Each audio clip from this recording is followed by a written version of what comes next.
Commissioners, community leaders, bar owners, promoters, and concerned Maconites met as part of the Macon Violence Prevention Initiative. The main focus tonight, how to make Macon's nightlife scene safer. Now, tonight's forum comes after a shooting on Cherry Street left 2 people dead and 2 others injured a little over a week ago. Sheriff David Davis said a fight began in the area of the Thirsty Turtle before moving down the street towards the corner.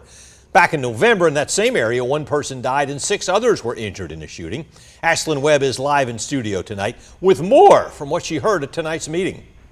Yes, it was an extremely emotional evening for folks at the meeting. One of the first meetings of its kind where bar owners, community leaders, and concerned citizens all met in one room to talk about solutions to violence.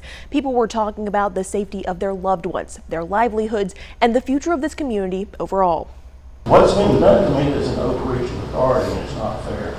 Tim Obelgoner owns the Thirsty Turtle on Cherry Street. The bar's alcohol license has now been suspended twice. He says his bar isn't at fault for the 2 deadly shootings that happened in November and this past month. Also at that meeting, Darren Ford, who owns Brookhaven Lounge down the street. 2 weekends in a row, I had to bring my patrons off the sidewalk because people are barreling out of the Thirsty Turtle because of a fight.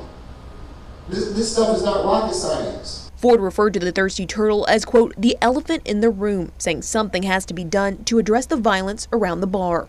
But finger pointing wasn't the reason most were there. My son was murdered 2 months ago, and I come to these rallies, I come to these meetings, and yet here y'all go arguing about what did, who did, what. This is not, that's the end of that. What I'm here for is to get a solution. I'll sit it back. Take away his license ain't gonna make it no better. Because guess what? They're going to find another club, and they're going to go over there. We got to stop something right now. One of the solutions many went back to, more law enforcement presence and security downtown. If you're attracting more than 150, 200 people, it should be mandated that you have deputies outside.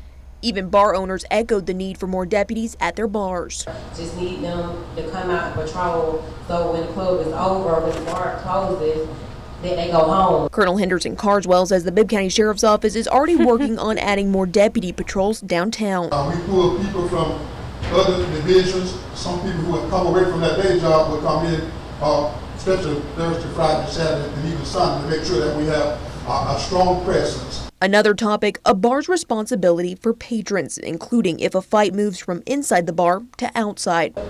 Everyone has a responsibility at that point. The club has a responsibility, the police do have a responsibility, the parents have a responsibility. Those are just a few of the highlights at the meeting. Folks also offered other solutions like setting up a meeting for just bar owners, the mayor, sheriff, and law enforcement about a way forward. They also discussed starting a downtown-wide ban list, so if someone is thrown out of one bar, they don't get into another one. We'll have more on that and more on 13WMAZ.com. Frank, Lori, back to you. All right, thank you, Ashlyn. Here's a look at upcoming MVP forums for this week. The next one happens tomorrow. That's at Memorial Park Rec Center. There is another one on Wednesday at the Bloomfield Gilead Recreation Center. Both of those will start at 6:30. Commissioner Valerie Wynn will hold a forum for District 1 on Thursday from 6:30 until 8:30 at Forest Hills United Methodist Church. That's on Forest Hill Road.